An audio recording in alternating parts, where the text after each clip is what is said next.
الحمد لله رب العالمين الذي شرفنا بأن جعلنا من أمة خير المرسلين والصلاة والسلام على من بعث إلينا بهذا الحبل المتين والذي بلغ لنا رسالة مولانا لكي تبقى لنا شريعة إلى يوم الدين. وأصلي وأسلم على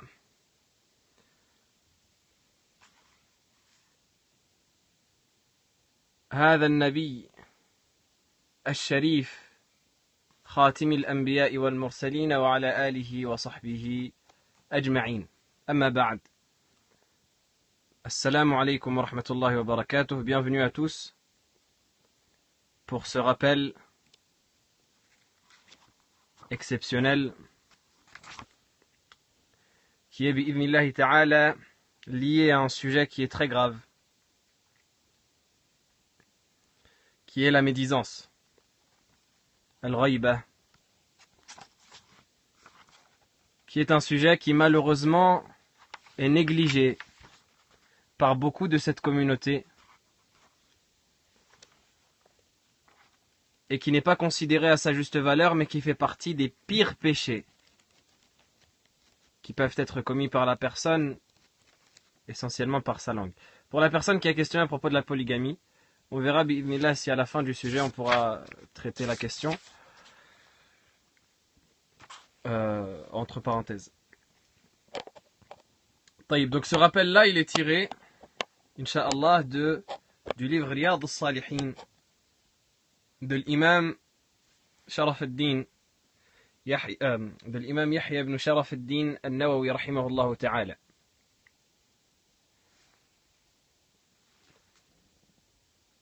الإمام النووي رحمه الله يقول في كتابه رياض الصالحين كتاب الأمور المنهي عنها. Donc l'imam al-Nawawi, il a un chapitre vers la fin de Riyad al-Salihin qui est mentionné le chapitre des choses interdites. Et le premier sous-chapitre des choses interdites, pour vous montrer l'importance et la gravité de cet acte ignoble et abominable chez les ulama, chez les savants de l'islam, les érudits. Le premier sous-chapitre dans ce grand chapitre-là des actes interdits, c'est Bab Tahrim al-Ghayba wal Amri bi Hifdh al-Lisan. Le chapitre qui vise à montrer l'interdiction formelle de la médisance et l'ordonnance, le fait qu'il nous est ordonné de préserver notre langue, de faire attention à ce qu'on dit par la langue. قال الله تعالى, je suis désolé, je déplace le livre.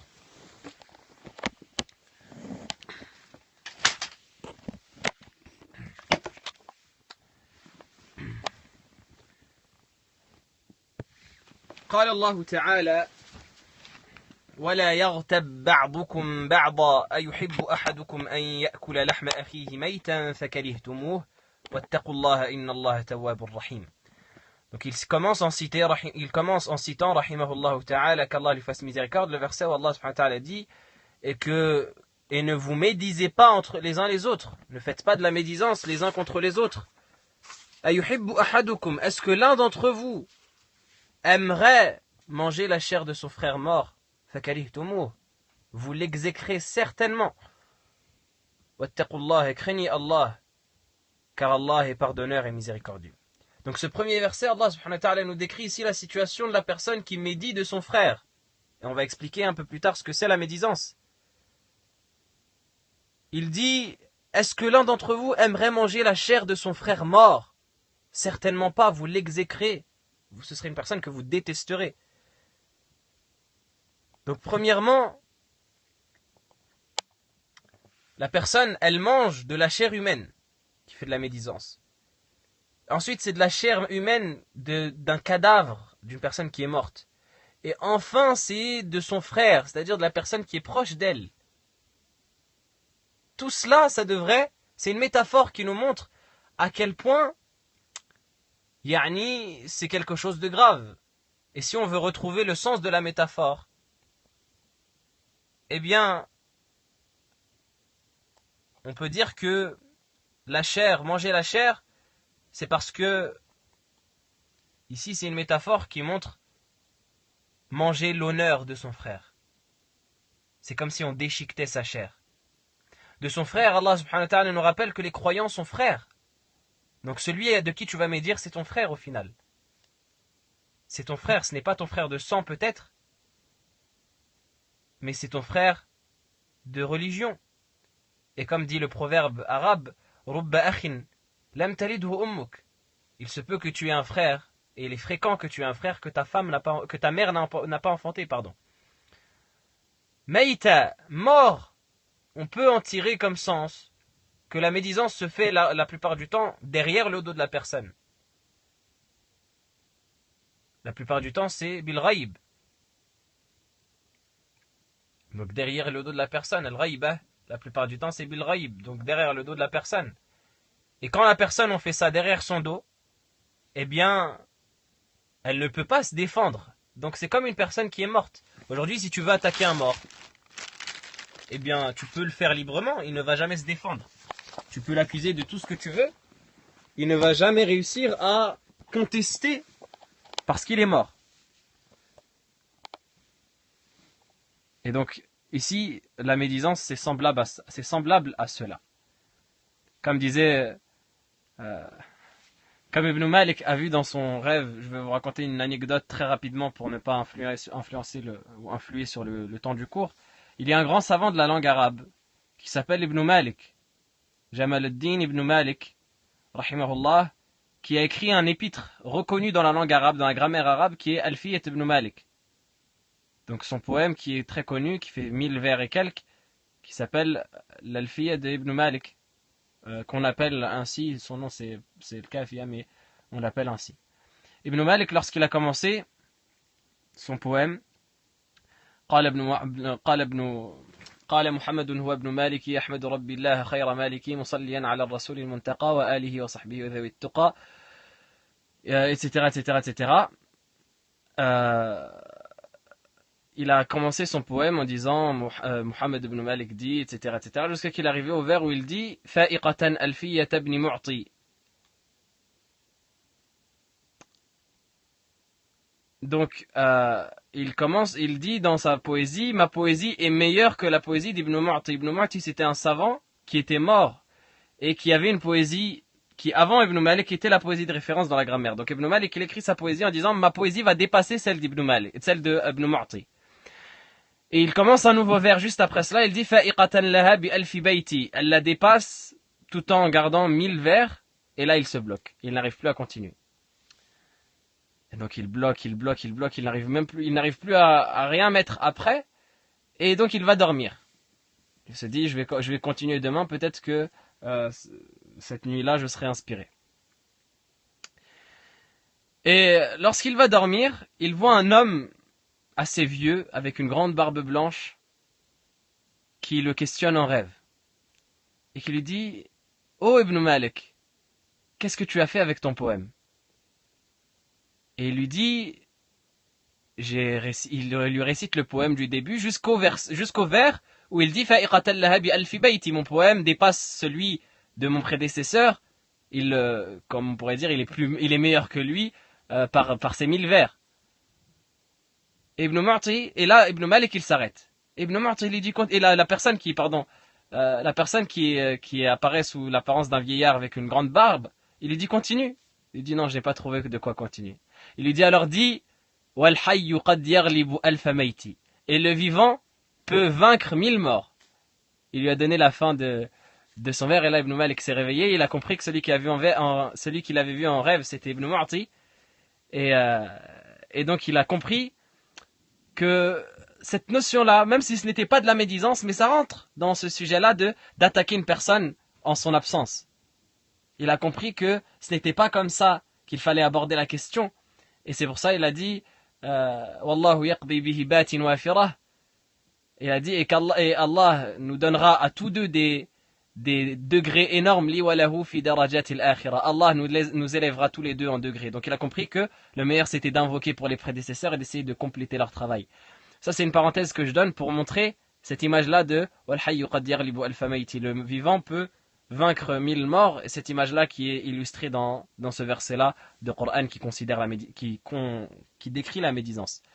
وقال تعالى ولا تقف ما ليس لك به علم إن السمع والبصر والفؤاد كل أولئك كان عنه مسؤولا. نعم, c'est la même racine. Allahumma amin. Donc le deuxième verset qu'il cite, il dit « Et ne prononce pas ce dont tu n'as aucune science, car la vue, l'ouïe et le cœur, tout cela ce sont des choses sur lesquelles la personne sera questionnée le jour de la résurrection. » وقال تعالى ما يلفظ من قول إلا لديه رقيب عتيد. Et Allah subhanahu wa ta'ala dit il n'y a pas une parole qui est prononcée par l'être humain sans qu'il n'y ait auprès de lui un surveillant, une personne qui surveille et qui note ses œuvres, qui est prêt à noter. C'est-à-dire qu'il est présent.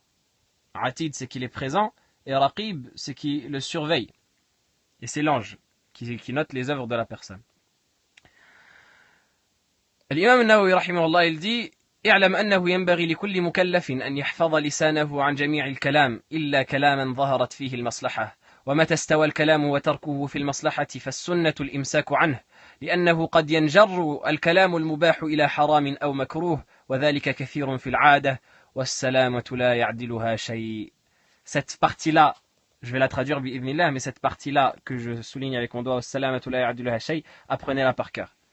Normalement, on apprend toutes ces paroles-là par cœur, mais celui qui ne peut pas ces 4 mots, ils sont à apprendre par cœur. L'imam Nawawi rahimahullah, il dit, sache qu'il est obligatoire pour chaque personne, mukallaf, qui est jugé de ses actes, qui est responsable de ses actes, de préserver sa langue, an yahfadha lisanahu, an jami'il kalam, de toutes les paroles, de ne rien dire avec sa langue, illa kalaman zaharat fihi al-maslaha, sauf une parole de laquelle il est sûr qu'il y a un bénéfice derrière. À chaque moment où il voit que la personne elle voit que parler ou ne pas parler, bien ça revient à la même chose. Ça veut dire que parler c'est peut-être autorisé, mais ne pas parler aussi ça ne changerait rien. Il dit la sunna c'est de ne pas parler. Allahu Akbar. Il dit à partir du moment où tu vois que parler et ne pas parler, c'est la même chose, eh bien la meilleure chose c'est de ne pas parler. La sunna, c'est de ne pas parler. Parce que les paroles autorisées, elles peuvent pousser la personne vers le haram. Tu peux commencer en disant des paroles autorisées, tu vas parler, jusqu'à que tu vas tomber dans le haram. Hein? Par exemple, tu commences à parler d'un tel, et qu'est-ce qu'il fait dans la vie, et tout ça c'est permis. Donc ça reste dans l'autorisé, on va le voir, Inch'Allah, la distinction entre les paroles autorisées et la médisance. Tu commences à parler d'un tel, qu'est-ce qu'il fait dans la vie, est-ce qu'il s'est marié, est-ce qu'il a eu des enfants, etc., etc. Et là, tu commences à évoquer son passé. Et là, tu commences à évoquer ses défauts. Et là, tu commences à évoquer ses péchés. Et à parler sur lui. Tu dis, non, mais moi, attention, moi, je veux pas de médisance. Mais, et tu parles quand même sur lui. Al-kalam al-mubah. قد ينجر الكلام المباح إلى حرام أو مكروه. Les paroles autorisées à la base peuvent pousser aux paroles interdites ou aux paroles détestables. وذلك كثير في العادة. النووي رحمه الله il dit et cela arrive très souvent habituellement والسلامة لا يعدلها شيء. Et voilà la partie que je vous ai conseillé d'apprendre. السلامة, le fait d'être sauvé, لا يعدلها شيء. Rien n'est semblable, rien n'est égal au fait d'être sauvé, d'être préservé. C'est-à-dire que le fait de ne pas mettre sa personne dans une position difficile, le fait de ne pas mettre sa personne dans une position où on va voir quelque chose à nous reprocher, eh bien, c'est ça, salam. Et ce statut-là de salam, on n'aura rien à se reprocher, on sera innocent de tout, eh bien, c'est un statut que rien n'égale, auquel rien n'équivaut. L'imam Nawawi, rahimahullah, il te dit, sache que si tu ne parles pas, tu te préserves, dans toutes les manières. De toutes les manières, tu te préserves. Donc, cette préservation-là, c'est un trésor inestimable. Et il y a certains chouyours qui étaient connus, et c'est évoqué même dans leur biographie, pour ne jamais parler sauf lorsqu'ils donnaient un cours. Yani c'est des chouyours, ils ne parlaient pas. Les seuls moments où ils parlaient, c'était pour prononcer de la science ou pour ordonner le bien et interdire le mal. Sinon, dans les discussions habituelles, ils ne parlaient pas. Ils étaient silencieux, muets. Ils ne parlaient pas. Et bien sûr, c'est ce qu'on dit, c'est il ne faut pas, on n'appelle pas à rester muet, mais on montre que les discussions aujourd'hui à notre époque, elles sont tellement facilement euh, détournables et facilement influençables par des sujets qui ne sont pas bons que le meilleur c'est de rester muet. Et comme on va le voir, bi'ibnillah, le prophète sallallahu alayhi wa sallam, il dit, justement, c'est le hadith qui vient juste après, وعن أبي هريرة رضي الله عنه عن النبي صلى الله عليه وسلم قال من كان يؤمن بالله واليوم الآخر فليقل خيرا أو ليصمت متفق عليه. Celui qui croit en Allah et au jour dernier, le prophète sallallahu alayhi wa sallam, il dit qu'il dise du bien ou qu'il se taise. Ce hadith-là, il te montre, c'est une base. On va le voir dans les 40 hadiths de l'imam Nawawi pour ceux qui suivent les cours hebdomadaires. C'est une base dans le fait de préserver sa langue, de toutes les choses qu'on pourrait prononcer, tant qu'on n'est pas sûr que ce sont des choses qui sont positives. Avant de prononcer une parole, pose-toi la question, est-ce que c'est une chose qui va me rapprocher d'Allah ou pas? Si c'est une chose qui va te rapprocher d'Allah, prononce-la. Si c'est une chose qui ne va pas te rapprocher d'Allah, alors le meilleur c'est que tu ne la prononces pas. Si c'est une chose qui va t'éloigner d'Allah, alors prends garde à la prononcer, que ce soit une chose détestable ou une chose interdite.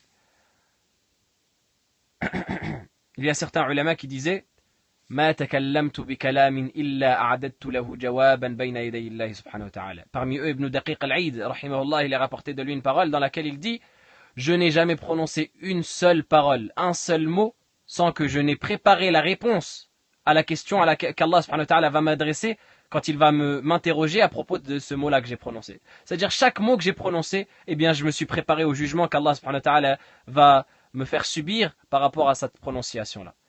Il dit chaque parole que j'ai prononcée, eh bien je sais pourquoi je l'ai prononcée et j'ai préparé ces questions-là qui me seront posées. L'imam Nawawi il dit وهذا الحديث صريح في أنه ينبغي ألا يتكلم إلا إذا كان الكلام خيرا. Il dit ce hadith-là, il est clair et explicite sur le fait que la personne elle ne doit parler que si elle est persuadée que ses paroles c'est un bien, c'est du bien. وهو الذي ظهرت مصلحته ومتى شك في ظهور المصلحة فلا يتكلم. Il dit les paroles bénéfiques, c'est celles dont on est sûr qu'elles sont bien. On est sûr, c'est totalement clair que c'est des paroles qui sont bénéfiques.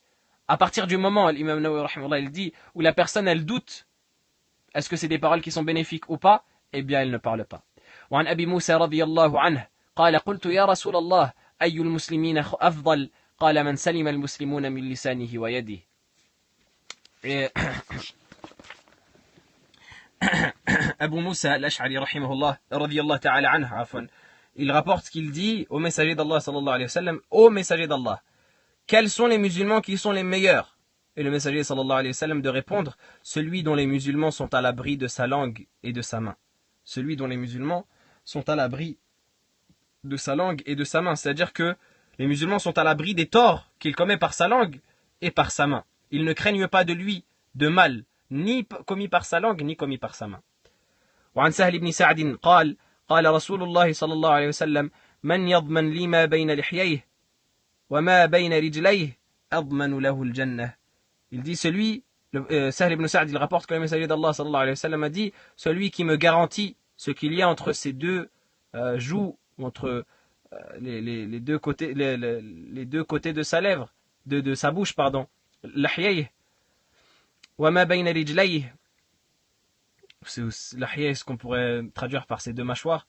Rijlayh, c'est ce qu'il y a entre ses deux jambes. Admanu lahu al-jannah, je lui garantis le paradis. Muttafaqun alayhi, rapporté par al-Bukhari et Muslim. Le prophète sallallahu alayhi wa sallam, il dit celui qui arrive à me garantir qu'il ne prononcera par sa langue que des choses licites et qu'il ne commettra par sa partie intime, donc ce qu'il y a entre ses jambes, que des choses licites et pas des choses illicites, eh bien, je lui garantis le paradis. La médisance, c'est al-ghaibah en arabe, al-ghaibah. وعن أبي هريرة رضي الله عنه أنه سمع النبي صلى الله عليه وسلم يقول إن العبد لا يتكلم بالكلمة ما يتبين فيها يزل بها إلى النار أبعد مما بين المشرق والمغرب. متفق عليه. De rien, avec plaisir. Abu Hurayra, qu'Allah Ta'ala l'agrée, il dit qu'il a entendu le messager d'Allah sallallahu alayhi wa sallam dire le serviteur prononce parfois une parole qu'il ne considère pas comme une chose grave, pourtant qui le fait tomber en enfer d'une distance équivalente à la distance entre l'Orient et l'Occident, ce qui est énorme. Le prophète sallallahu alayhi wa sallam, il dit, des fois la personne elle prononce des paroles qu'elle sous-estime, elle se dit ouais mais c'est pas grave, Comme on entend des paroles aujourd'hui, il y a des personnes qui disent ouais, mais on parle du frère, mais c'est pas grave. On est en train de parler de la personne derrière son dos, mais c'est pas grave, ça dérange pas. C'est pas des paroles qui nuisent. Ou alors, on va le voir dans le hadith qui vient, dans l'explication de ce que c'est al-ghayba. Il te dit ouais, mais moi c'est un truc que je peux lui dire en face. Il te dit ça, c'est pas de la médisance, parce que s'il serait en face, je lui dirais. Et c'est de la médisance. Quand bien même s'il serait en face, tu lui dirais. Et s'il est en face et que tu lui dis, tu blesses son cœur. Et le fait de blesser le cœur d'un croyant, la sacralité d'un croyant et de l'honneur d'un croyant et du cœur d'un croyant, elle est plus haute et elle est plus élevée que la sacralité de la Kaaba. La Kaaba, vers laquelle se dirigent tous les musulmans. Eh bien, un musulman, il est plus sacré que la Kaaba. Donc, briser le cœur d'un croyant, imagine-toi le péché que c'est auprès d'Allah subhanahu wa ta'ala. Donc, l'important, ce n'est pas que tu dises à la personne en face ce que tu as dit derrière elle. L'important, c'est que tu préserves ta langue. Et ça, c'est une shubha, c'est une ambiguïté qui... il y a un hadith qui dit que le riba, l'intérêt, il est constitué de 70 et quelques branches. La plus basse de ces branches, c'est comme une personne qui fornique avec sa mère. Wa arba riba. Le prophète sallallahu alayhi wa sallam, il dit, le plus grand des types de riba, c'est le fait de salir l'honneur de son frère. Le prophète sallallahu alayhi wa sallam, et ce hadith-là, il est authentique de mémoire, il est chez Tabarani, il a été authentifié. Il dit, wa arba riba, le plus grave des riba, c'est de salir l'honneur de son frère par la médisance. Donc on disait que cette shubha, cette ambiguïté-là, c'est une ambiguïté dans laquelle tombent énormément de personnes. C'est une ambiguïté dans laquelle tombent énormément de personnes. Les gens, ils te disent, oui, mais moi, c'est pas de la médisance parce que j'aurais pu très bien lui dire en face. C'est pas ça qu'on cherche de toi. On cherche de toi que tu fermes ta bouche. Et excusez-moi, ce terme, il est peut-être un peu trop virulent, mais des fois, il faut que ce soit un peu virulent pour que les gens y comprennent. On cherche de toi que tu fermes ton clapet définitivement. Il faut pas que tu te dises oui, mais c'est pas grave parce que non. Tout court. Ferme tes deux lèvres et ne laisse aucun son sortir de ta bouche. C'est ça qu'on te demande. Donc ici le sens de l'imam Nawawi, il dit le sens de la parole du prophète sallallahu alayhi wa sallam, il dit il ne se soucie pas de cette parole-là, ça veut dire il ne pense pas à réfléchir à ce que c'est une bonne parole ou pas. وعنه عن النبي صلى الله عليه وسلم, donc toujours selon Abu Huraira, le prophète صلى الله عليه وسلم a dit إن العبد لا يتكلم بالكلمة من رضوان الله تعالى ما يلقي لها بالا يرفعه الله بها درجات وإن العبد لا يتكلم بالكلمة من سخط الله تعالى لا يلقي لها بالا يهوي بها في جهنم رواه البخاري. Donc le prophète صلى الله عليه وسلم, il dit, le serviteur prononce parfois une parole de l'agrément d'Allah subhanahu wa ta'ala, qui cause l'agrément d'Allah subhanahu wa ta'ala, avec laquelle Allah l'élève en degré au paradis. Avec laquelle Allah l'élève en degré au paradis. C'est une parole il ne s'en soucie pas. Il ne s'en soucie pas, il se dit pas est-ce que c'est une bonne parole, est-ce que c'est une mauvaise. Il la prononce comme ça sans s'en soucier, c'est une parole qui attire l'agrément d'Allah subhanahu wa ta'ala, et Allah l'élève en degré avec cette parole au paradis. Et il dit, le serviteur, il peut prononcer une parole de la colère d'Allah subhanahu wa ta'ala à laquelle il ne va pas s'en soucier. À laquelle il ne va pas s'en soucier. Il ne va pas se soucier de cette parole-là, de la gravité de cette parole-là. Yahwi biha fi jahannam, qui va le propulser en enfer. وعن أبي عبد الرحمن بلال بن الحارث المزني رضي الله تعالى عنه. Donc ici, ce hadith-là, il est rapporté par Abd al-Rahman Bilal ibn al-Harith al-Muzani radiyallahu ta'ala anhu, qui dit que le messager d'Allah sallallahu alayhi wa sallam a dit إن الرجل لا يتكلم بالكلمة من رضوان الله تعالى ما كان يظن أن تبلغ ما بلغت يكتب الله له بها رضوانه إلى يوم يلقاه وإن الرجل لا يتكلم بالكلمة من سخط الله ما كان يظن أن تبلغ ما بلغت يكتب الله له بها سخطه إلى يوم يلقاه رواه مالك في الموطأ والترمذي وقال حديث حسن صحيح. Le prophète sallallahu alayhi wa sallam, il dit dans ce hadith, qui est dans la même lignée que les précédents hadiths, mais qui apporte des précisions. Il dit, l'être humain ou l'homme, il prononce parfois une parole de l'agrément d'Allah, qui attire l'agrément d'Allah Ta'ala, qui ne se souciait pas qu'elle aurait pu avoir cet impact-là dans sa balance. Et pourtant, Allah lui inscrit son agrément jusqu'au jour où il le rencontrera juste à cause de cette parole-là. Yani, c'est une parole, il ne s'en souciait même pas, il ne se disait même pas que c'était une parole qui était importante ou qui aurait pu lui ramener un bien. Il dit, le prophète sallallahu alayhi wa sallam, il dit, Allah lui inscrit son agrément jusqu'au jour où il le rencontre. L'être humain prononce une parole attirant la colère d'Allah. Il ne se souciait pas qu'elle aurait pu atteindre ce degré-là de gravité. Et Allah subhanahu wa ta'ala lui inscrit sa colère à cause de cette parole-là jusqu'au jour où il le rencontrera. Ce hadith est rapporté par l'imam Malik dans le Muwatta at-Tirmidhi qui dit que c'est un hadith bon et authentique. وعن سفيان ابن عبد الله رضي الله عنه قال قلت يا رسول الله حدثني بأمر أعتصم به قال قل ربي الله ثم استقم قلت يا رسول الله ما أخوف ما تخاف علي فأخذ بلسان نفسه ثم قال هذا رواه الترمذي. Sufyan ibn Abdillah, qu'Allah Ta'ala l'agrée, qui est un compagnon du messager d'Allah sallallahu alayhi wa sallam, il rapporte qu'il dit au messager d'Allah sallallahu alayhi wa sallam, informe-moi d'une chose à laquelle je m'accrocherai. Hadithni bi amrin a'tasimu bih. Donne-moi une prescription religieuse à laquelle je m'accrocherai. Et ça montre que les compagnons, ils étaient lucides dans leur pratique. Et ils savaient exactement ce qu'il valait. Et ça, c'est un enseignement, bi'idhnillah, on va revenir dans les 40 hadiths de l'imam al-Nawawi, parce que c'est un hadith qui est dans les 40 hadiths, pour ceux qui suivent les cours hebdomadaires. Donc on va revenir plus en détail, mais ça montre que les compagnons, ils savaient leur degré, et ils savaient demander des choses qui correspondaient à leur personne. Le prophète sallallahu alayhi wa sallam le conseille en lui disant, dis, mon Seigneur est Allah, puis maintiens-toi sur la voie droite. Qul Rabbi Allah, thumma istaqim. Le compagnon, il dit, Ya Rasulallah, ô messager d'Allah, quelle est la chose que tu crains le plus pour moi? Le prophète sallallahu alayhi wa sallam a alors attrapé sa langue et il a dit, cette chose-là. C'est cela que je crains le plus pour toi, ta langue. Et dans ce sens-là, Ibn Mas'ud radiyallahu ta'ala anhu disait, Ma ala wajhi al-ard, il n'y a rien sur la surface de la terre, min shay'in il n'y a rien sur la surface de la terre qui est plus en droit d'être emprisonné que al-lisan, que la langue. Et Abu Bakr radiyallahu ta'ala anhu, qui est Abu Bakr, wa ma adraka ma Abu Bakr, qui te dira qui est Abu Bakr, qui peut être Abu Bakr? C'est le meilleur des êtres humains après les prophètes. Abu Bakr, il prenait sa langue. Et il disait, il disait, c'est cette langue-là qui m'attire dans les calamités. C'est cette langue-là qui me pousse à la destruction. Abu Bakr. Qui sommes-nous à côté d'Abu Bakr? Nous qui négligeons les erreurs et les péchés commis par notre langue. Nous, on se justifie à longueur de journée en se disant, oui, mais c'est pas grave, oui, mais c'est pas grave. Alors que dans le hadith, le prophète sallallahu alayhi wa sallam, il dit, la personne, elle prononce une parole qu'elle ne considère pas comme grave. Ta parole là que tu prononces, ça se peut qu'elle est concernée par le hadith. La personne, elle prononce une parole qu'elle ne considère pas comme grave, qui la propulse en enfer. Dans le premier hadith, d'une distance équivalente à la distance entre l'Orient et l'Occident. Dans le deuxième hadith, Allah lui inscrit sa colère jusqu'à qu'il le rencontre.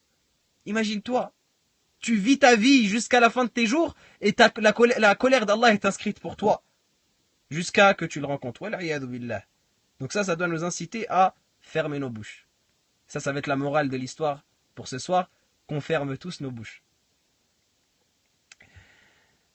وعن ابن عمر رضي الله عنهما قال رسول الله صلى الله عليه وسلم لا تكثروا الكلام بغير ذكر الله فإن كثرة الكلام بغير ذكر الله تعالى قسوة للقلب وإن أبعد الناس من الله القلب القاسي رواه الترمذي.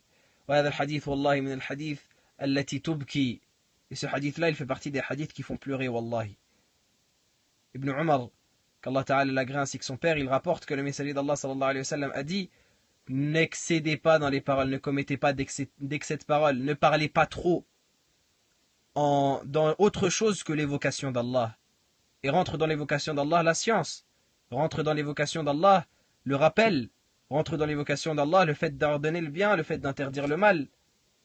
N'augmentez pas, ne multipliez pas les paroles dans autre que l'évocation d'Allah, parce que l'excès de paroles dans autre que l'évocation d'Allah rend les cœurs durs. Yani subhanallah, j'aimerais faire une parenthèse. Bien sûr, ce n'est pas pour vous blâmer directement, mais c'est un comportement qu'on retrouve énormément sur Periscope. Lorsqu'on est en train de parler de choses importantes, on a des gens qui plaisantent et qui rigolent. Est-ce que vous plaisantez, vous rigolez de la parole d'Allah, ou est-ce que vous êtes comme ceux qui, lorsque le Coran était récité, se détournaient du Coran en rigolant? Parce que dans le Coran, Allah subhanahu wa ta'ala nous rapporte que les polythéistes, pour combattre le Coran et pour combattre la récitation du Coran, ils disaient chanter et danser et rigoler et plaisanter pour ne pas écouter ce Coran. Walghaw fihi. Il disait La tasma'u li hadha al-Qur'ani walghaw fihi. N'écoutez pas ce Coran et jouez et plaisantez la'allakum taghliboun. Peut-être vous surmonterez peut-être que vous serez vainqueur par rapport à ce Coran là. Donc les gens qui sont sur Periscope et qui discutent dans les discussions en plaisantant, etc. Questionnez-vous, yani, pourquoi vous êtes dans ce salon-là. Il y a d'autres salons pour plaisanter si vous voulez. Non, comme je dis, je ne blâme pas la personne. Je ne blâme pas la personne en soi, mais c'est un comportement que je remarque plusieurs fois. Il y a des salons qui sont faits pour plaisanter, il y a des salons qui sont faits pour évoquer Allah subhanahu wa ta'ala et pour se rappeler le jour dernier. C'est des salons où normalement on doit plus pleurer que rigoler. Le prophète sallallahu alayhi wa sallam, quand il faisait des rappels aux compagnons, il disait Law ta'lamouna ma a'lam. Si vous saviez ce que je sais, la bakaytum kathira. La bakaytum kathira, il disait, vous auriez pleuré abondamment, wa la dhahiktum qalila, et vous auriez ri très peu. Vous auriez pleuré énormément et vous auriez ri très peu. Et les compagnons, lorsque le prophète sallallahu alayhi wa sallam leur faisait un rappel, ils baissaient leur tête, ils ramenaient leurs vêtements au-dessus de leur visage et ils commençaient à pleurer. Les compagnons, ils disent, on entendait nos confrères parmi les compagnons pleurer comme yani, des enfants qui pleurent, ou comme des cris d'enfants, ou comme des marmites qui font du bruit. C'est simplement un rappel, et c'est à bon entendeur. Celui qui veut en profiter, il en profite. Celui qui ne veut pas, il est libre. وعن أبي هريرة رضي الله عنه قال قال رسول الله صلى الله عليه وسلم من وقاه الله شر ما بين لحييه. Pardon, j'ai oublié de traduire la fin du hadith. Il dit وإن بعد الناس من الله القلب القاسي. Et la personne qui est le plus éloignée d'Allah, c'est la personne qui a le cœur dur. On demande à Allah subhanahu wa ta'ala qu'il fasse revivre nos cœurs. Et on demande à Allah subhanahu wa ta'ala de nous préserver des cœurs durs. Allahumma amin. Abu Huraira, il rapporte que le messager d'Allah sallallahu alayhi wa sallam a dit celui qu'Allah aura préservé du mal de ce qu'il y a dans sa bouche, donc de sa langue, et du mal de ce qu'il y a entre ses jambes, donc de son sexe, il rentrera au paradis. Celui qu'Allah subhanahu wa ta'ala aura préservé du mal de ce qu'il y a dans sa bouche, sa langue, et du mal de ce qu'il y a entre ses jambes, son sexe, Allah le rentrera au paradis. وعن عقبة بن عامر رضي الله عنه قال قلت يا رسول الله من نجاه. Écoutez les questions que les compagnons ils posaient au prophète sallallahu alayhi wa sallam. Et pour ceux qui suivent l'Arba'in al-Nawawiyya toujours, on a parlé de l'importance de la question. Écoutez la question que le compagnon Uqba ibn Amir, qu'Allah ta'ala l'agrée, il pose au messager d'Allah. Il lui dit, ô messager d'Allah, comment être sauvé? C'est une question en arabe qui tient en deux mots. Man najah. Et qui pourtant c'est une question fondamentale. C'est une question fondamentale. Et aujourd'hui on a des questions qui sont dans tous les sens. Et il y a tellement peu de gens qui posent des questions comme cela.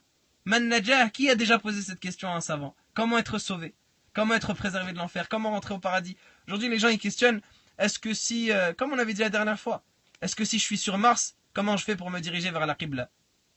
Si je suis dans l'espace, comment je fais pour faire mes ablutions? Des questions qui n'ont ni queue ni tête. Regardez les questions des compagnons et prenez-en de la graine, comme on dit. Il dit, ô messager d'Allah, comment est-ce qu'on peut être sauvé?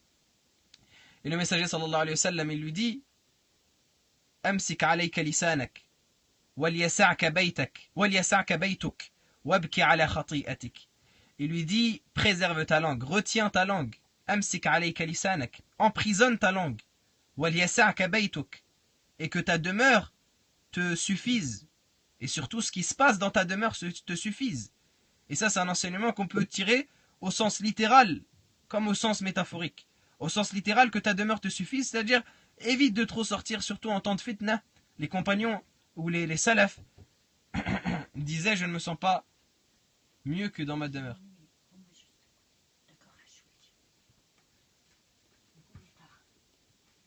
Et le prophète sallallahu alayhi wa sallam, les salafs, ils tiraient cet enseignement des paroles du prophète sallallahu alayhi wa sallam en restant dans leur demeure. Et ils disaient, je ne me sens pas meilleur que dans ma demeure, et surtout dans les temps de fitan, dans les temps de trouble. Et on peut en tirer également en sens métaphorique, c'est-à-dire que te suffisent les affaires qui se passent dans ta demeure, que te suffise la situation de ta famille, que te suffise ce qui se passe dans ta demeure. Les gens aujourd'hui vont s'intéresser à ce qui se passe chez les autres avant même de regarder ce qui se passe dans leur demeure. Donc, tous ces sens-là peuvent être tirés de la parole prophétique. Wallahu ta'ala a'lam. Aujourd'hui, on a des gens qui se postent à leur fenêtre, qui regardent et qui épient les moindres faits et gestes de leurs voisins, alors que eux-mêmes leur maison elle est en feu. C'est comme s'il y avait un incendie dans sa maison et que lui il est en train de regarder le briquet qu'allume son voisin. Et le prophète sallallahu alayhi wa sallam dit wabki ala khati'atik, et pleure pour tes erreurs. Reste dans ta demeure et pleure pour tes erreurs. Médite sur tes erreurs et pleure. Certains salafs disaient le fait d'être sauvé réside dans le fait que la personne réserve des horaires où elle se pose avec elle-même dans une pièce et elle médite sur ses erreurs et elle en demande pardon. Certains salafs disaient il est important, il est obligatoire pour chaque personne d'avoir ces moments-là où elle se retrouve avec elle-même et qu'elle médite sur ses erreurs et qu'elle en demande pardon. وعن أبي سعيد الخدري رضي الله عنه, pour la personne qui demandait le livre, on l'a précisé en début de séance, c'est Riyad al-Salihin de l'imam Nawawi, le jardin des vertueux, chapitre de l'interdiction de la médisance. وعن أبي سعيد الخدري رضي الله عنه عن النبي صلى الله عليه وسلم قال إذا أصبح ابن آدم فإن الأعضاء كلها تكفر اللسان تقول اتق الله فينا فإنما نحن بك فإن استقمت استقمنا وإن اعوججت اعوججنا رواه الترمذي. ومعنى تكفر اللسان أي تذل وتخضع له. L'imam Nawawi il cite après cela un hadith où il dit le prophète sallallahu alayhi wa sallam a dit selon Abu Sa'id al-Khudri qu'Allah ta'ala l'agrée, le prophète sallallahu alayhi wa sallam a dit lorsque le fils d'Adam arrive au matin, les membres du fils d'Adam, tous les membres de la personne se soumettent à la langue. Et dans une autre explication que les savants ont donnée, ils blâment la langue. Ici la parole du prophète sallallahu alayhi wa sallam tukaffiru lisan, elle peut être comprise dans deux sens. Soit comme l'imam Nawawi l'a dit, c'est les membres qui déclarent leur soumission à la langue, qui disent nous sommes par toi, comme on va le voir dans la suite du hadith. Soit les membres blâment la langue. Ils blâment la langue et lui font des reproches en lui disant ittaqillaha fina, crains Allah par rapport à nous, fa innama nahnu bik, car nous les membres nous ne valons que par toi. Fa in istaqamta istaqamna, si tu es droite, toi la langue, nous serons droits, nous les membres. Wa in i'wajajt, et si tu es tortueuse, toi la langue, tu es déviante, eh bien nous serons, nous les membres, tortueux et déviants. Donc ce hadith-là, il montre que la majeure partie des actes de la personne, eh bien, et des membres, ils sont influencés par la langue. À partir du moment où la langue est bonne et la langue est droite, eh bien les membres de la personne seront droits et vice-versa. Et on va terminer avec ce hadith, selon Abu Hurayrah, radiyallahu ta'ala anhu, que le messager d'Allah sallallahu alayhi wa sallam a dit Atadrouna mal ghayba, savez-vous ce qu'est la médisance? Qalu Allahu wa rasuluhu a'lam. Naam, pour la question. Je t'écoute. Enfin, je te lis. Qalu Allahu wa rasuluhu a'lam. Le prophète sallallahu alayhi wa sallam a questionné les compagnons en disant est-ce que vous savez ce que c'est la ghayba? Et c'est là où on arrive à justement ce qu'on voulait, à la définition de la ghayba. Les compagnons disent Allah et son messager savent mieux. Malgré le fait que les compagnons ils savaient très bien ce que c'est la langue arabe. Personne qui ne fait pas de péché, ça existe. Non. Une personne qui ne fait pas de péché, ça n'existe pas au sens technique. Les prophètes étaient préservés des grands péchés ou des péchés mineurs faits volontairement. Mais sinon, aucun être humain n'est préservé de tous les péchés. Et le prophète sallallahu alayhi wa sallam a dit Kullu ibni Adam khata' wa khayrul khata'in at-tawwabun. Il a dit tous les fils d'Adam sont des pécheurs et les meilleurs de ceux qui font des péchés sont ceux qui se repentent. Et le prophète sallallahu alayhi wa sallam a dit Law lam tudhnibu la dhahaba Allahu bikum wa la ata biqawmin yudhnibuna fayastaghfiruna fayaghfiru lahum. Il a dit si vous ne commettiez pas de péché, Allah vous aurait détruit et aurait ramené un peuple qui commet des péchés, qui demande pardon et Allah leur pardonne. Donc l'être humain, il est né, il a cette envie en lui innée de transgresser qu'on doit absolument contenir. Et à partir du moment où on cède à cette envie-là, qui nous est demandé bien sûr de contenir et de régir, eh bien, à partir du moment où on cède à cette envie-là, et qu'on franchit les limites qu'Allah subhanahu wa ta'ala a placées, on se doit automatiquement de se repentir. Allah subhanahu wa ta'ala dit وَالَّذِينَ اتَّقَوْا إِذَا مَسَّهُمْ طَائِفٌ مِّنَ الشَّيْطَانِ تَذَكَّرُوا فَإِذَا هُمْ مُبْصِرُونَ. Il dit ceux qui ont cru, ceux qui ont eu la piété, lorsque Shaitan les touche par une certaine iniquité, par une certaine perversité, eh bien ces gens-là, ils se remémorent directement Allah et ils sont alors voyants. Ils se détournent de ce péché-là.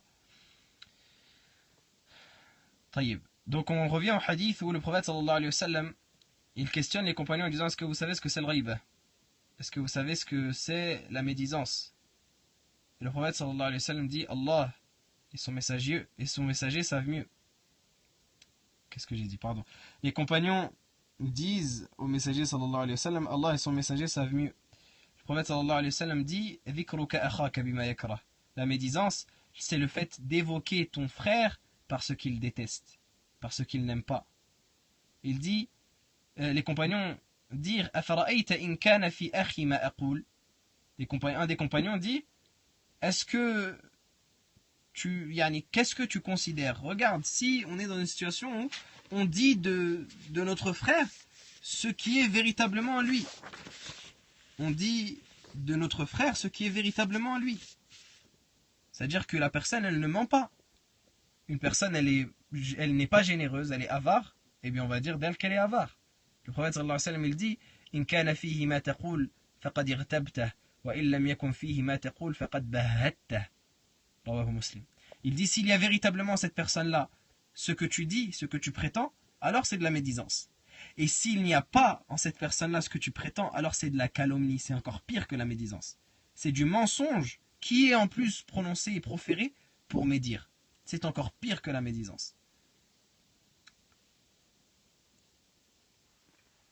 Donc c'est un péché qui est extrêmement grave.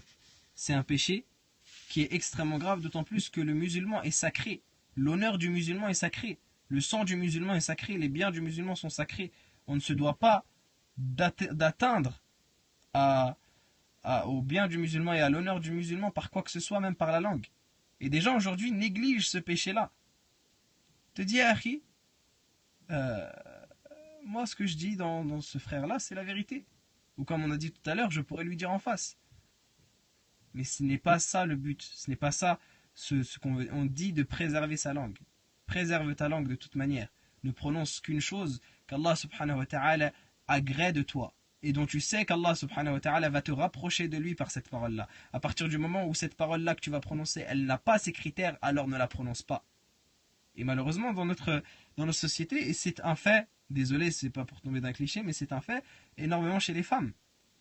Les femmes, on passe leur discussion dans le qil wa qal. Un tel a dit, un tel a dit. Le prophète sallallahu alayhi wa sallam a dit dans le hadith: Inna Allah yuhibbu lakum thalathan wa yakrahu lakum thalatha. Il a dit: Allah vous aime trois choses et déteste pour vous trois choses. Et parmi les trois choses qu'il a citées, il a dit: qil wa qal wa kathratu su'al wa ida'atu al-mal. Il a dit: c'est qil wa qal, les ragots. Wa kathratu su'al, l'excès de questions. Wa ida'atu al-mal, le fait de dépenser et de gaspiller l'argent. Je te lis pour ta question. Écris là, Inch'Allah. Et on va terminer juste avec ce hadith-là, car il est très important, et justement, il mentionne cette médisance-là, qui est malheureusement fréquente chez les femmes. Gaspillage dans le sens de dépenser son argent dans l'excès de choses, même si c'est halal. Un des poètes maliki disait: وَالسَّفَهُ التَّبْذِيرُ لِلْأَمْوَالِ فِي شَهْوَةٍ وَلَذَّةٍ حَلَالِ. Le fait de dépenser l'argent dans l'excès.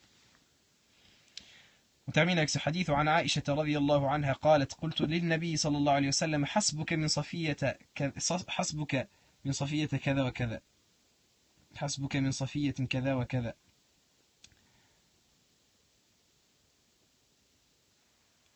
عائشة رضي الله تعالى عنها, elle a dit un jour au prophète sallallahu alayhi wa sallam, Safiya est ainsi, et elle a montré avec sa main qu'elle était courte. Yani elle a dit, Safiya, elle est courte dans sa taille, elle a une taille courte. Médisance, c'est genre raconter des choses sur une personne ou raconter des choses fausses sur une personne. Médisance, c'est de raconter sur une personne des défauts qu'elle n'aimerait pas qu'on dise d'elle. Elle n'aimerait pas entendre d'elle. À partir du moment où la personne, elle n'aimerait pas qu'on entende cela d'elle, eh bien c'est de la médisance. Pour la personne qui conseille pour la salat, il faut te rappeler que la salat c'est une obligation qu'Allah subhanahu wa ta'ala t'a rendue obligatoire. Il faut te dire qu'Allah subhanahu wa ta'ala t'offre énormément de bienfaits. Allah subhanahu wa ta'ala te permet de vivre, Allah subhanahu wa ta'ala te permet de respirer, de voir, d'entendre. Allah subhanahu wa ta'ala te permet de manger. Allah subhanahu wa ta'ala te permet de profiter des biens de ce bas monde. Yani ton corps même que tu as, tu ne l'as pas créé. Les cieux et la terre, tu ne les as pas créés. Tu profites du soleil, tu ne l'as pas créé. Tu profites des plantes, tu ne les as pas créées. Tu profites des animaux, tu ne les as pas créés.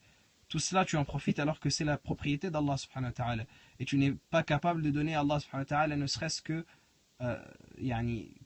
c'est quoi? Les prières, c'est 5 prières obligatoires par jour. Chaque prière, elle fait 5 minutes. 5 minutes x 5, ça fait 25 minutes. 25 minutes de ta journée, de tes 24 heures qu'Allah subhanahu wa ta'ala t'a donné, c'est le comble de l'ingratitude. Si on n'est même pas capable de donner cela pour Allah subhanahu wa ta'ala. Je n'arrive pas à lire les questions, si vous pouvez les répéter, on va terminer avec ce hadith-là, parce que ça commence à faire long, j'avais dit 15 minutes, comme d'habitude. Effectivement, la médisance, c'est le fait d'évoquer une personne par une chose qu'elle n'apprécierait pas. Dire d'une personne une chose qui existe en elle, mais qui n'est pas vraie, une chose qui existe en elle, pardon, qu'elle n'aimerait pas entendre, c'est de la médisance. Dire de la personne une chose qui n'existe pas en elle, eh bien là, c'est de la calomnie, c'est de la diffamation, comme vous voulez. Le dernier hadith, Aïcha radiyallahu ta'ala anha, elle parlait un jour au prophète sallallahu alayhi wa sallam, elle lui a dit hasbuka min safiyatin kadha wa kadha. Elle a dit Safiya, elle est petite, et en désignant par sa main, elle n'a même pas prononcé le mot. قال بعض الرواه تعني قصيرة فقال لقد قلت كلمة لو مزجت بماء البحر لمزجته قالت وحكيت له إنسانا فقال ما أحب أني حكيت إنسانا وإن لي كذا وكذا رواه أبو داود والترمذي. Donc le prophète sallallahu alayhi wa sallam, lorsque Aïcha elle a dit que Safiya était courte en désignant par sa main, il a dit